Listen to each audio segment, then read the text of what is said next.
nu va face față. Cred că,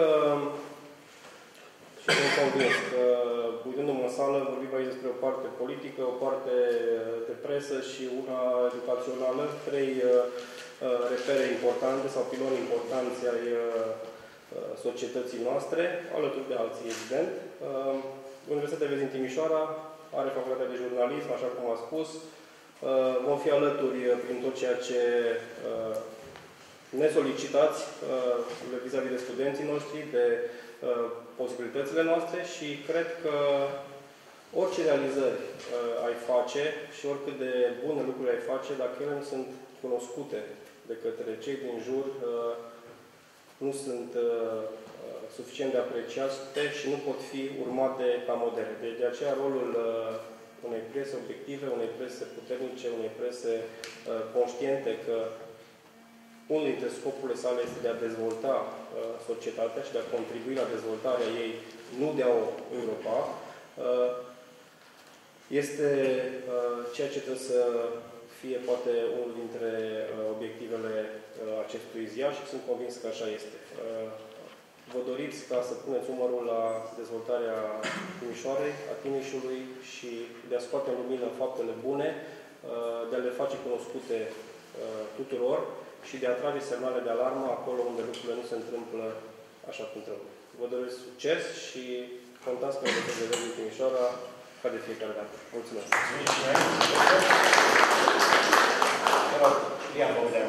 Vă rog să-mi permiteți din colțul acesta. Știam Bogdan, mă numesc, sunt consilier la Parlamentul European și o parte din timp, într-adevăr, îl petrec la Bruxelles. Informațiile de acasă mi le iau întotdeauna din online, pentru că presă scrisă e greu să duc cu mine acolo și nici nu e foarte multă. De aia vă felicit pentru că, deși fac încă parte, cred, din generația tânără, am o ușoară nostalgie vis-a-vis de ziarul scris. Mai are și alte avantaje. Dacă îl scapi jos, îl ridici, îl citești din nou. Tableta, dacă o scapi jos, se poate sparte. Poți să-l citești în avion atunci când decolează. Tableta nu prea ți se permite să o folosești.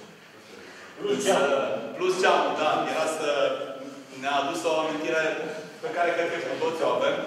Pe mine m-a dus gândul, auzindu-l pe colegul noastră, și la bananele verzi pe care le înveleam în ziar și le puneam sus pe dulap după ce stăteam vreo jumătate de zi la coadă. Asta pentru colegii mai tineri nu-și mai amintesc, dar unii dintre noi au prins așa puțin și vremurile respective.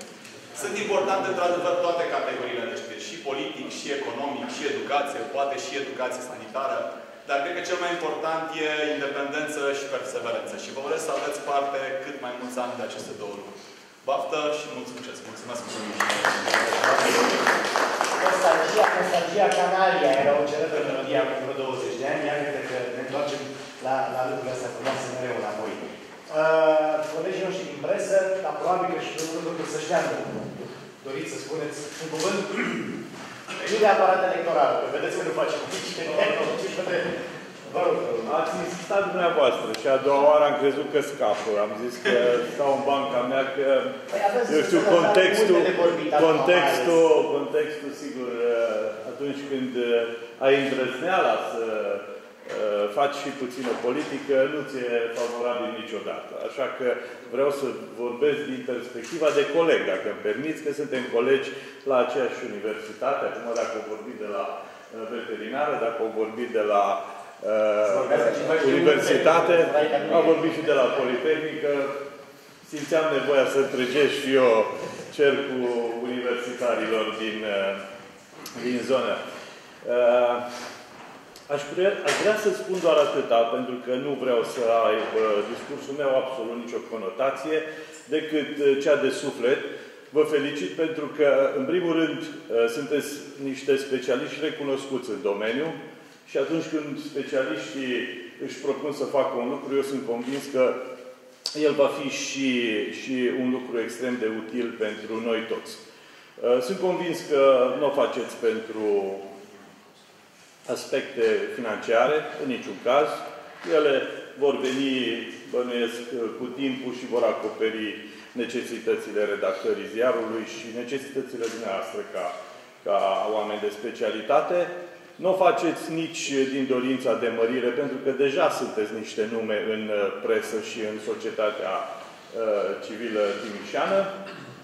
nu o faceți decât pentru că vă doriți o implicare reală în societate. Exact ceea ce spunea și distinsul nostru coleg, ceea ce cred eu că suferă, de ceea ce cred eu, pentru că sunt diagnostician și sunt radiolog și pot să fac o radiografie, îmi permit să fac, am expertiza să fac o radiografie, societatea timișeană suferă de neimplicare. Și de neimplicare și de pasivitate, cum spunea doamna Simona Neumann ieri în presă, de pasivitate. Pentru că nu reușim să comunicăm foarte bine între noi, nu reușim să ne respectăm, cum ar trebui să... Nu reușim să lăsăm specialiștii să spună cuvântul și de foarte multe ori noi, repet aici, cei care îndrăznim să facem politică, avem senzația că le știm pe toate și atunci iese prost. Așa că eu cred enorm în capacitatea dumneavoastră de a face un lucru foarte bun. Cred foarte mult în capacitatea dumneavoastră de a vă implica și dați dovadă de implicare și sper că veți reuși să creați entuziasmul ăla de care are nevoie societatea ca să începem să lucrăm împreună. Să lucrăm împreună în folosul nostru al tuturor. Aici cred că este marea problemă a societății timișene. Prea ne retragem fiecare în zona lui de interes și nu reușim să interacționăm. Eu cred că trebuie să dăm din libertatea noastră, a fiecăruia dintre noi, din timpul nostru, să dăm puțin și socialului. De asta fac și nenorocita asta de politică, de asta am acceptat și să candidez, pentru că sufăr și eu, alături ca mulți oameni din Timișoara, pentru că lucrurile nu merg bine. Sper ca dumneavoastră să fiți enzima care să genereze procesul ăsta de stimulare a societății civile, a noastră a tuturor, în așa fel încât să producem plus valoare și să trăim puțin mai bine. Vă mulțumesc mult! Mulțumim și noi! Aș vrea să dau acum să intre în dialog cu noi, colegii noștri din presă, sunt nume importante alături, oameni care au condus gazete, care conduc televiziuni, care au implicare în zona jurnalisticii, în general, a predării la facultatea de jurnalistică. Da, dacă aveți treabă, vă rog, domnul Ionică, directorul studioului local al TVR Timișoara, vă rog. M-a făcut foarte mult că aveți curajul să porniți o variantă print. Colectivul redacțional a fost lăudat, îi apreciez și eu foarte mult. Eu aș vrea să punctez un alt aspect, cel managerial. Și cred că mulți dintre noastre știți foarte bine. Există foarte multe probleme pentru a face să apară tipărit ziarul dincolo de momentul în care ai textele scrise. Sunt foarte multe aspecte, multe reglementări sunt nu întotdeauna foarte clare, nu întotdeauna favorabile unei întreprinderi de presă. Și de aceea eu le urez să aibă tăria și abilitatea de a reuși să depășească toate greutățile care vor apărea din acest punct de vedere. Vă doresc mult succes! Unul de la televiziunea română care știe ce spune. Probleme financiare, în general, da. Nu, dar e o chestiune aici absolut corectă ridicată de domnul Ionică și anume faptul că lumea occidentală povestea lui profesor Neumann despre Le Monde, despre Frankfurter Allgemeine Zeitung, Süddeutsche Zeitung și alte gazete în general, în toate aceste țări occidentale, presa beneficiază, presa comercială, atenție, tipărită, netipărită, de subvenții din partea statelor respective.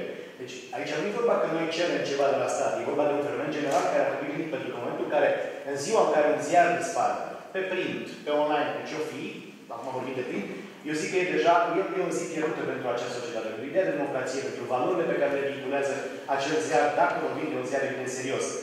În opinia mea, poate că și aici sunt și oameni politici parlamentari, unul Sășteanu și alții, evident toată lumea, facem un apel, mâine, probabil colegii liberali de aici și toți ceilalți, domnul Diacon, înțeleg care dorințe. Trebuie, ar fi o idee de gândit aici, dorințe de la parlamentară, ceea ce e foarte bine, să schimbăm acest parlament, care nu e un foarte fericit și strălucit la ora asta, să vă gândiți la o astfel de variantă. Nu e o pledoarie pro domo, nu e pentru noi neapărat noi cum îi dăm drumul și lucrăm așa cum lucrăm, cu problemele de piață, cu provocări, cu probleme financiare care sunt, dar poate, într-un fel sau altul, găsiți o formulă și pentru presa românească, pentru că, repet, e vorba de un pilon, deci fără cuvinte mari, a al susținerii ideii de statului de drept și al valorilor democratice. Da. Domnul Covaci, îl văd aici, un făcător vechi de gazete care a avut un succes enorm vreme de peste 20 de ani cu agenda.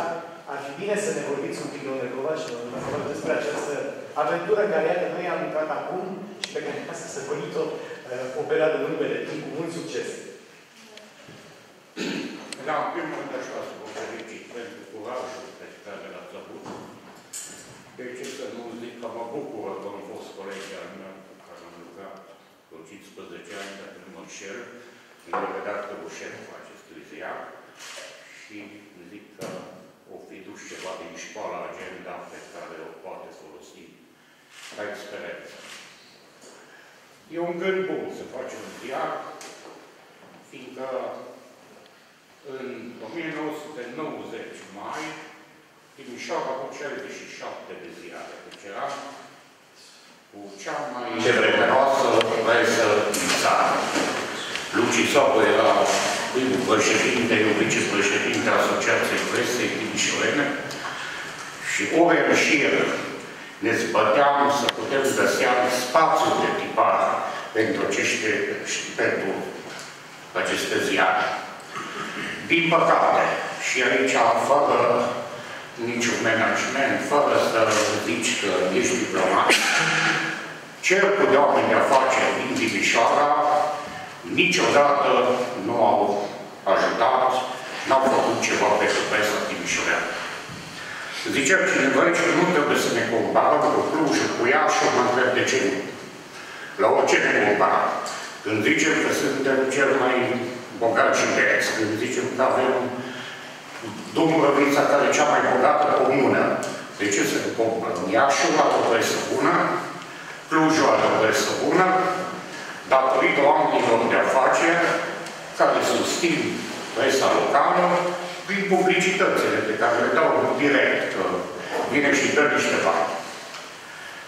Noi, Timișoara, la acest capitol, nu mai putem zice de mult că suntem Funcea. Chiar ironic, în 89 decembrie am avut un ziar la Perboc și acum avem același și a rămas cu codica.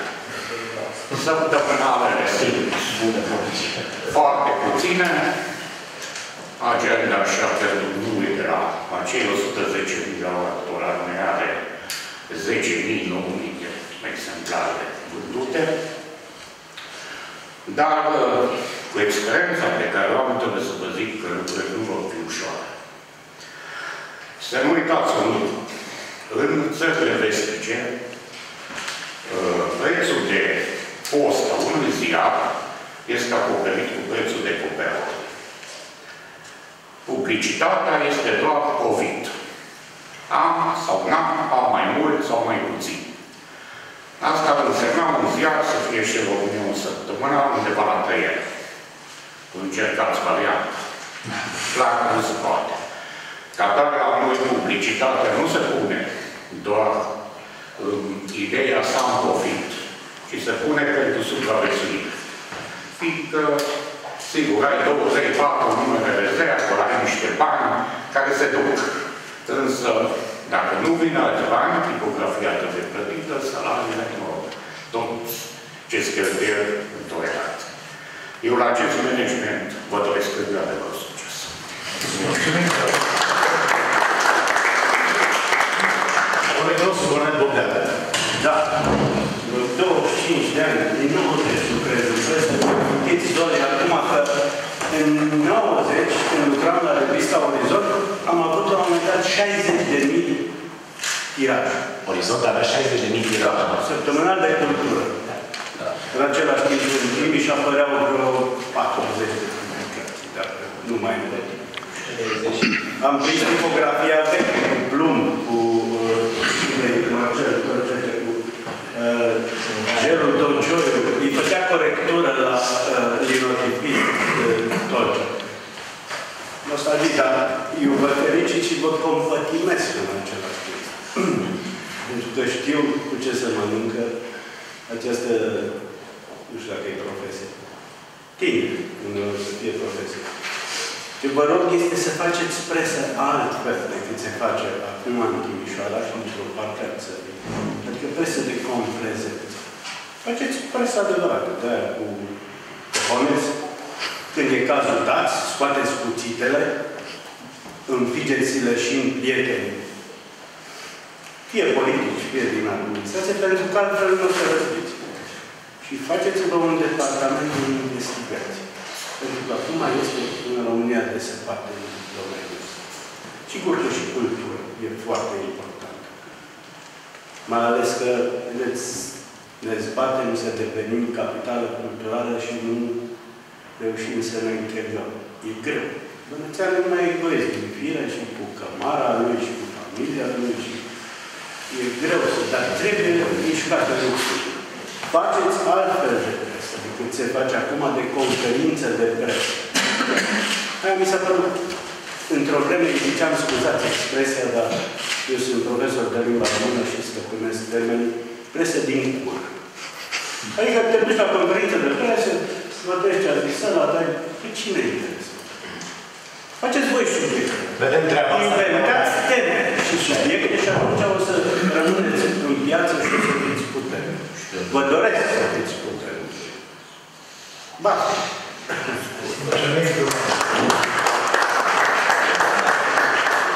Uite, tu spuneai un lucru important pe care cred că știu cu toții și până la urmă cazul poveștii astea cu lumea medicală, cu ancheta făcută de Gazeta Sporturilor, cred că verificează cel mai bine.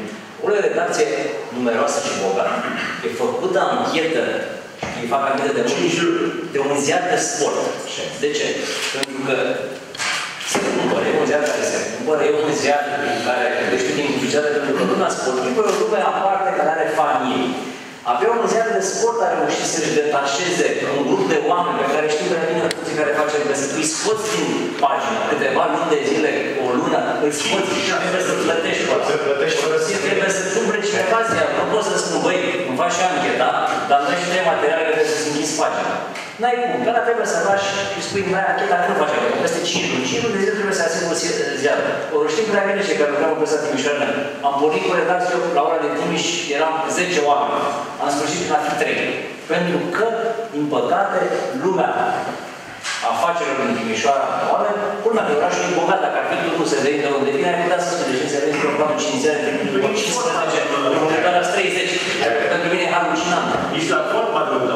E halucinant cum se regăsesc oameni care au afaceri, oameni care își pot permite să facă publicitate, că până la urmă nu se Termin de stat, atenție. Prin urmare, să faci tipul ăsta de anchetă atât de amplă, atât de puternică, de răscolitoare, pentru că schimbă un sistem întreg, o bombă îngrozitoare, îți trebuie oameni.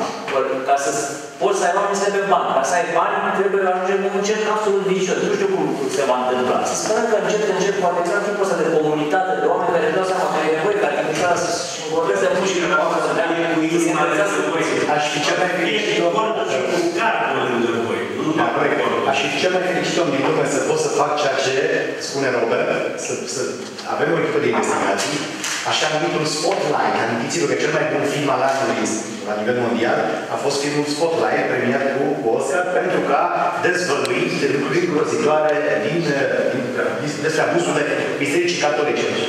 Era vorba de o mare publicație în Statele Unite, Boston Globe, care a folosit vreme de un an de zile, în jur de 6-7 oameni, care s-au ocupat exclusiv de acest lucru, au săpat în taburi, în lucruri îngrozitoare, în misteri, și au scos de care a pus ziarul pe primele 3 locuri în Statele Unite. Și în film se punea problema asta care o dedica Robert.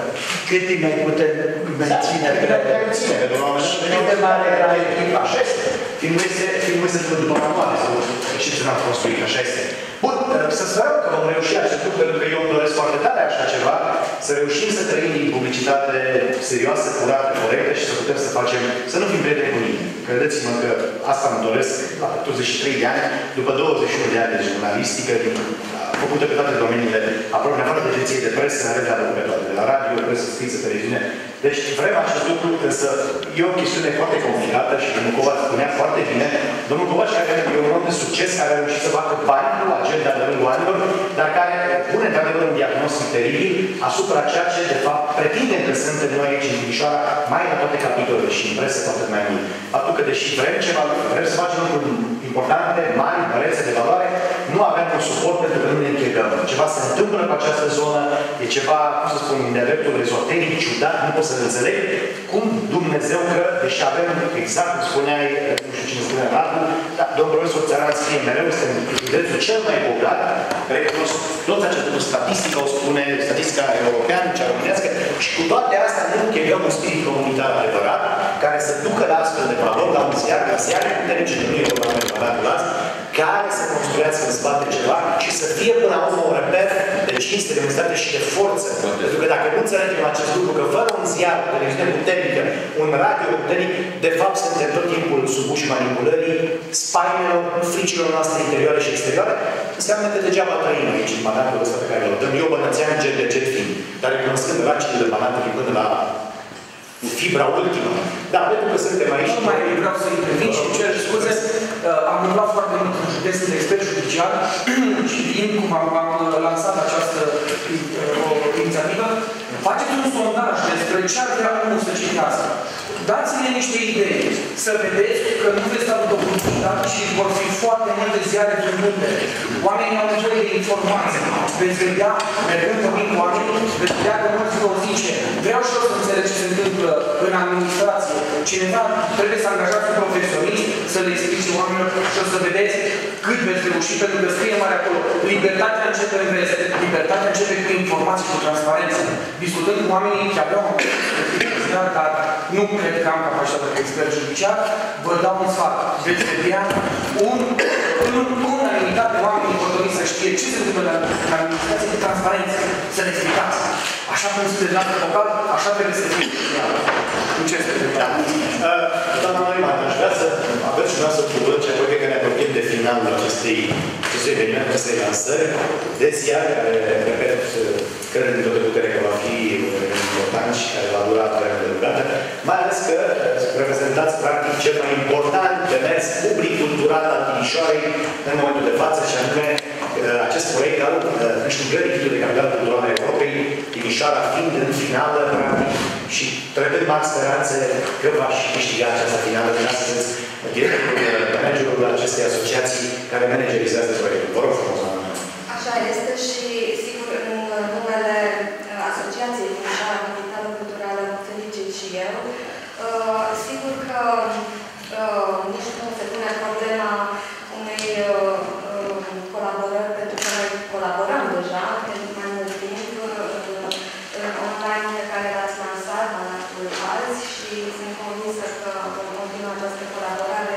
Nu mă îndoiesc de corectitudinea informațiilor, de transparență, ceea ce, sigur, aș vrea să spun acum, ascultând toate intervențiile, este că am foarte mari emoții și empatizez cu dumneavoastră, cu toată redacția, pentru că, sigur, există, ca la orice început de drum, ca la orice inițiativă nouă, există așteptări enorme.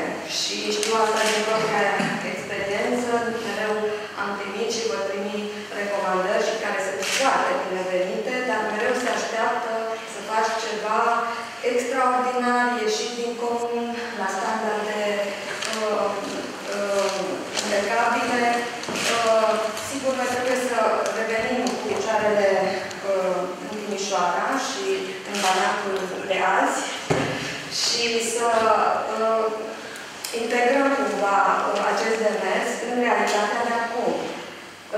Ziarul dumneavoastră sau orice altă publicație sau orice alt demers vor avea succes și se vor ridica la standarde mai mari decât cu care suntem obișnuiți, dacă există această solidaritate între diversele grupuri profesionale din oraș, dar și o combinare între artă, cultură, jurnalism și sectorul business, ca să enumerez într-adevăr, fără implicarea sectorului de afaceri, la modul real și nepartizan, în inițiative civice, în jurnalism, în publicarea unui ziar, în susținerea evenimentelor culturale, în susținerea unui proiect atât de amplu și de greu cum este deocamdată orașului ca titlu de capitală culturală. Oportunitate cu care nu ne vom mai întâlni până în 2034, cu siguranță. Deci până lucrurile acestea nu se reglează într-un ritm normal, vom face ce putem, vom face, sunt convinsă și noi și dumneavoastră cu acest ziar, ceea ce vă stă în putință și mai mult de atât, pentru că știu că sunteți și sufletiști și veți căuta întotdeauna soluții. Succes și la mulți ani!